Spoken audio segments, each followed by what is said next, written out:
बढ़ती हुई बेरोजगारी को देखकर आज का यूथ समझ नहीं पा रहा है कि वो करे तो करे क्या।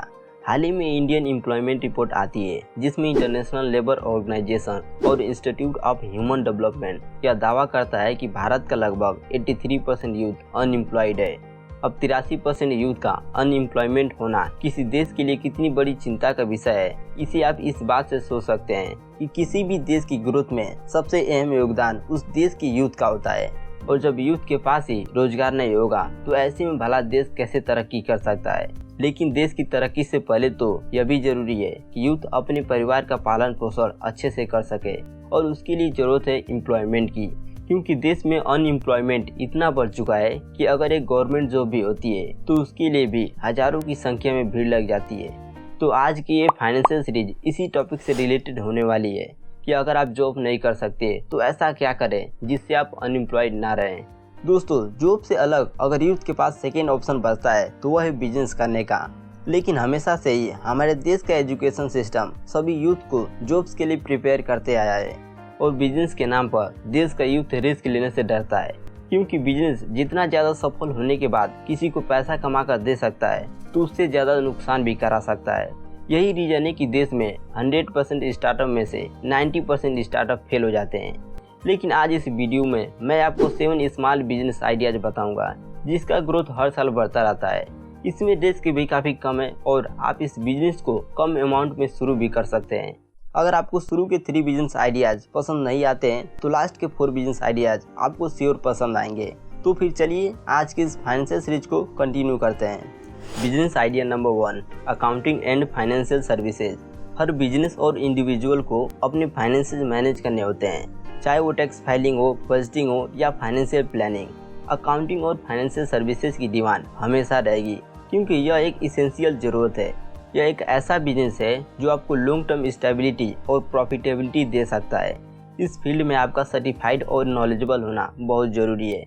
क्लाइंट्स आप पे तभी भरोसा करेंगे जब उन्हें लगेगा कि आप अपने काम में एक्सपर्ट हैं और उनके फाइनेंशियल मैटर्स को सही तरीके से हैंडल कर सकते हैं। Business idea number 2, landscaping business. Landscape industry एक ऐसा बिजनेस है जो आउटडोर स्पेसेस को ब्यूटीफुल एंड फंक्शनल बनाने में मदद करता है। इसमें गार्डन्स, लॉन्स, पार्क्स और दूसरे ग्रीन एरियाज का डिजाइन, इंस्टॉलेशन और मेंटेनेंस शामिल होता है। यह बिजनेस रेजिडेंशियल और कमर्शियल दोनों तरह की प्रॉपर्टीज के लिए काम कर सकता है। यह ऐसा बिजनेस है जो हमेशा चलने वाला और अच्छा प्रॉफिट देने वाला है। Business idea number 3, real estate and property management. Real estate और प्रॉपर्टी मैनेजमेंट बिजनेस एक प्रॉफिटेबल और एवरग्रीन बिजनेस है जिसमें आप प्रॉपर्टीज का मैनेजमेंट और मेंटेनेंस करते हैं। यह बिजनेस रेजिडेंशियल और कमर्शियल प्रॉपर्टीज दोनों के लिए होता है। इस बिजनेस में आप प्रॉपर्टी ओनर्स के बिहाफ पे उनकी प्रॉपर्टीज का ध्यान रखते हैं और टेनेंट्स को जो किराएदार होते हैं उनके साथ डीलिंग करते हैं। Business idea number 4, bakery. India में बेकरी इंडस्ट्री की वैल्यू लगभग 30,000 करोड़ रुपए की है और इसका एनुअल ग्रोथ रेट लगभग 12% है। बेकरी एक काफ़ी अच्छा बिजनेस हो सकता है क्योंकि बेकरी में आपको कई आइटम्स मिलती हैं जिसका लोग डेली लाइफ में इस्तेमाल करते हैं, जैसे बिस्किट, नमकीन, रस्क और केक etc। लेकिन इस बिजनेस को करने के लिए आपको सही स्ट्रैटेजी की ज़रूरत है। सबसे पहले तो आपको इसके लिए ऐसी जगह ढूंढनी होगी जहाँ पर काफ़ी लोग रहते हों, मतलब भीड़ भाड़ वाला इलाके हो जिससे लोगों की नज़र आते जाते आपकी बेकरी पर पड़ सके।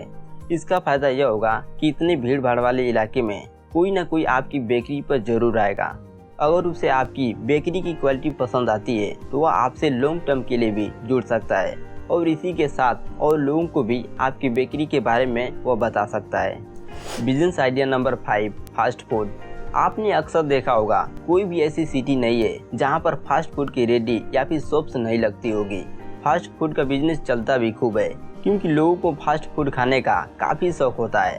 फास्ट फूड में डिफरेंट टाइप की आइटम्स होती हैं जैसे पानी पूरी, चाउमीन, बर्गर और मोमोज, या फिर आप अपनी खुद की कोई आइटम्स बनाकर उसे बेच सकते हैं।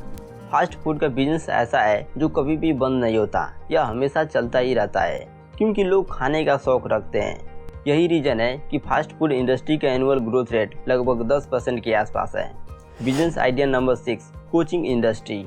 अगर आप ग्रेजुएटेड हैं या फिर आपकी किसी सब्जेक्ट में अच्छी पकड़ है तो कोचिंग इंडस्ट्री आपके लिए काफ़ी बेस्ट बिजनेस हो सकता है।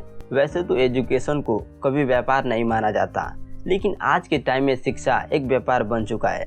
आप देखेंगे कि मार्केट के अंदर कई कोचिंग इंस्टीट्यूट आपको मिल जाएंगे और यहाँ तक कि घरों में भी लोगों ने कोचिंग सेंटर खोले हुए हैं। यही वजह है कि कोचिंग इंडस्ट्री का एनुअल ग्रोथ लगभग 15% है और स्टडी एक ऐसी चीज़ है जो कभी कम नहीं होगी और लोग कभी पढ़ना नहीं छोड़ेंगे। आज देश की बड़ी बड़ी सिटी में ही नहीं बल्कि विलेजेज में भी पेरेंट्स सबसे पहले चाहते हैं कि उनके बच्चे को अच्छी एजुकेशन मिले, जिसके लिए वो स्कूल के साथ साथ अच्छी एजुकेशन के लिए कोचिंग सेंटर में भी इन्वेस्ट करते हैं। तो अगर आप बच्चों को अच्छी एजुकेशन दे सकते हैं तो कोचिंग सेंटर खोलकर आप पैसे भी कमा सकते हैं और किसी बच्चे का फ्यूचर भी बेहतर बना सकते हैं। Business idea number 7, e commerce business. कोविड-19 जब से आया है उसके बाद से सभी ऑफलाइन बिजनेस ऑनलाइन शिफ्ट हो गए हैं, जिसका यह रिजल्ट रहा है कि उनका बिजनेस जितना ऑफलाइन चल रहा था उससे कहीं ज़्यादा गुना बढ़कर ऑनलाइन हो गया है। लोग ऑनलाइन बिजनेस करके ज़्यादा प्रॉफिट्स कमा रहे हैं और यही वजह है कि आज के टाइम में ई कॉमर्स इंडस्ट्री का एनुअल ग्रोथ लगभग 12% हो गया है। आप अपने प्रोडक्ट को ई कॉमर्स वेबसाइट बनाकर या फिर इंटरनेट पर ई कॉमर्स वेबसाइट हैं जैसे अमेज़ॉन और फ्लिपकार्ट, इनकी सहायता से बेच सकते हैं। ई कॉमर्स की सहायता से आप फिजिकल प्रोडक्ट या फिर सर्विसेज को सेल कर सकते हैं।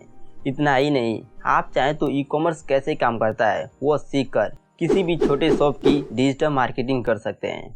तो दोस्तों, ये थे 7 स्मॉल बिजनेस आइडिया जो हमेशा एवरग्रीन रहने वाले मार्केट हैं, जिसे आप चाहें तो शुरू कर सकते हैं। प्रॉपर प्लानिंग, मार्केट अंडरस्टैंडिंग और हाई क्वालिटी सर्विस से आप एक सक्सेसफुल और प्रॉफिटेबल बिजनेस इस्टेब्लिश कर सकते हैं। तो अब अगर आप मेरी लेटेस्ट फाइनेंशियल सीरीज देखना चाहते हैं तो राइट साइड क्लिक करें और अगर पैसों के ऊपर बुक समरी देखना चाहते हैं तो लेफ्ट साइड क्लिक कर सकते हैं। तो फाइनली, अगर आज की ये फाइनेंशियल सीरीज आपको पसंद आई हो तो इसे लाइक शेयर करें एंड साथ में इस चैनल को सब्सक्राइब करके नोटिफिकेशन को ऑन कर लीजिए, जिससे कि आपको और भी ऐसी फाइनेंशियल सीरीज देखने को मिलते रहें। तो इसी तरह सीखते रहें, अपने स्किल को इम्प्रूव करते रहें एंड उसे इम्प्लीमेंट करते रहें। फिर आपसे मिलता है एक नए टॉपिक के साथ।